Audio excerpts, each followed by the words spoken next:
Hello and welcome to the next exciting episode of machine learning. आज से हम जो टॉपिक शुरू कर रहे हैं वो है क्लासिफिकेशन का। और इसमें जो सबसे पहली क्लासिफिकेशन मॉडल जो हम डिस्कस करेंगे वो है लॉजिस्टिक रिग्रेशन। अगर हम मशीन लर्निंग के पूरे लैंडस्केप को देखें तो इसके अंदर हमने ये डिस्कस किया था कि हमारे पास सुपरवाइज्ड, अनसुपरवाइज्ड एंड रीइंफोर्समेंट तीन तरह की लर्निंग्स में इसको हम डिवाइड करते हैं। हम ऑलरेडी रिग्रेशन मॉडल्स को डिस्कस कर चुके हैं जो कि सुपरवाइज्ड लर्निंग में है। अब हम जो चीज़ डिस्कस करने जा रहे हैं वो सुपरवाइज लर्निंग का दूसरा फेसेट है जिसको कि हम क्लासिफिकेशन कहते हैं। क्लासिफिकेशन क्या चीज़ है? क्लासिफिकेशन के अंदर हम किसी चीज़ को कोई कैटेगरी असाइन कर रहे होते हैं। मिसाल के तौर पर हम ये कह सकते हैं कि हमने एक नई प्रोडक्ट बनाई है और वो डिफरेंट कस्टमर्स को हमने दी, तो क्या वो उसे ख़रीदेंगे या नहीं ख़रीदेंगे? तो ख़रीदना या ना ख़रीदना ये दो डिफरेंट कैटेगरीज होंगी। इसी तरह हम ये कह सकते हैं कि एक स्टूडेंट है, उसने एक सर्टन अमाउंट ऑफ टाइम तैयारी की और एक certain number of questions, practice questions उसने सॉल्व किए, तो क्या वो पास होगा या नहीं होगा?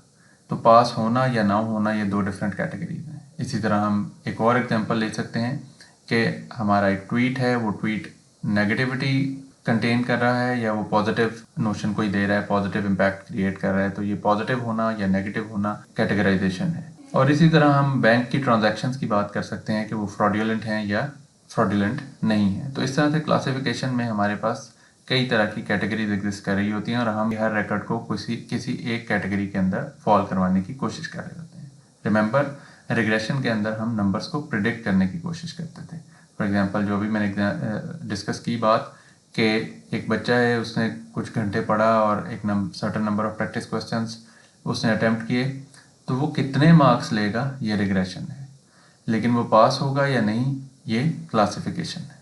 अब हम चलते हैं अपने टॉपिक लॉजिस्टिक रिग्रेशन की तरफ। क्योंकि ये रिग्रेशन है तो ये रिग्रेशन मॉडल से ही इन्फ्लुएंस्ड है। तो लीनियर रिग्रेशन का हमें पता है y is equal to b naught plus b one x one, जो सिंपल लीनियर इक्वेशन है जो हमारे पास एक लाइन की उससे ड्राइव हो रही होती है। और इसी तरह मल्टीपल लीनियर रिग्रेशन के केस में हमने देखा कि हमारे पास वेरिएबल्स की तादाद जो है वो बढ़ जाती है और इसमें हमारे पास b1 x1 b2 x2 b3 x3 and so on bn xn, इस तरह मल्टीपल वेरिएबल्स हमें नज़र आते हैं। तो लॉजिस्टिक रिग्रेशन भी इसी रिग्रेशन से ड्राइव होती है। लीनियर रिग्रेशन में हम, जैसा कि आपको स्क्रीन पे राइट साइड पे नज़र आ रहा है, हम एक लाइन ड्रॉ करते हैं। ये जो लाइन इस वक्त ब्लैक कलर की नज़र आ रही है ये इन डाटा पॉइंट्स के मुताबिक है कि एक सर्टेन एक्सपीरियंस पे किसी की क्या सैलरी थी। तो ऑब्वियसली जैसे जैसे एक्सपीरियंस बढ़ रहा है वैसे वैसे सैलरी की वैल्यू भी बढ़ती जा रही है।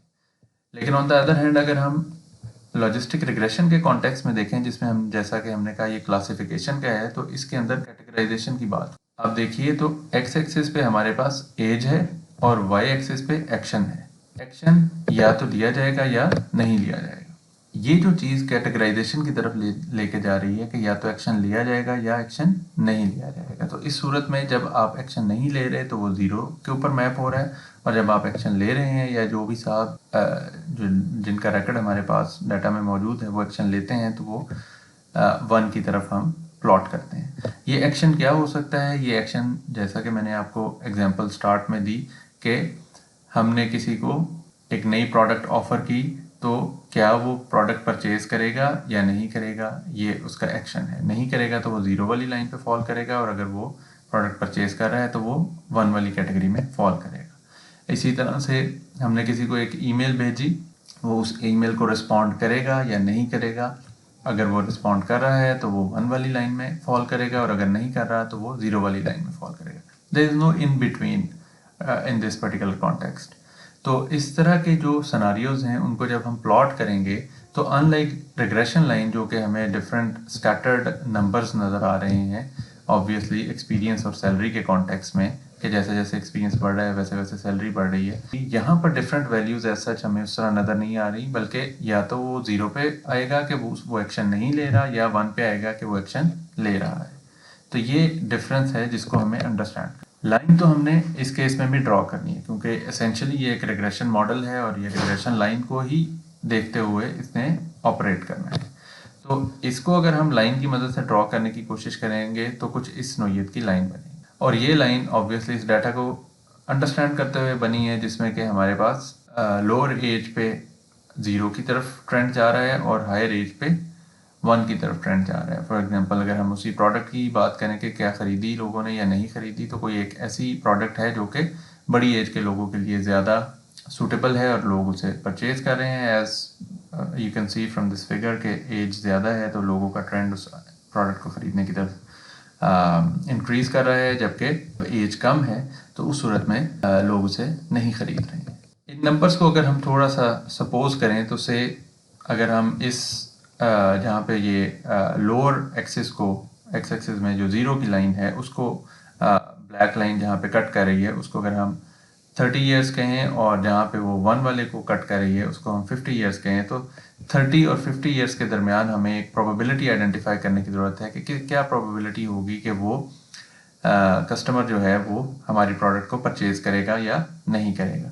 जबकि 30 से कम पे कोई ऐसा कस्टमर हमारे इस डाटा के अंदर मौजूद नहीं है जो कि इसको प्रोडक्ट को परचेज कर रहा है, और इसी तरह 50 से ज़्यादा की एज में भी कोई ऐसा बंदा नहीं है जो कि इसको मिस कर रहा है, यानी कि ज़्यादातर लोग इसको ख़रीद रहे हैं। तो इस तरह से हमें एक एग्जिस्टिंग डाटा के अंदर से कुछ इम्प्रेशन जो है वो ऑलरेडी मिल रहा है। हाँ, 30 और 50 के दरमियान क्या पॉसिबिलिटीज़ हो सकती हैं और क्या चांसेस हो सकते हैं, इसको हमने फिगर आउट करना है। अगर हम इसको प्रोबेबिलिटी के एंड से मैप करने की कोशिश करें तो प्रोबेबिलिटी 0 और 1 के दरमियान ही होती है।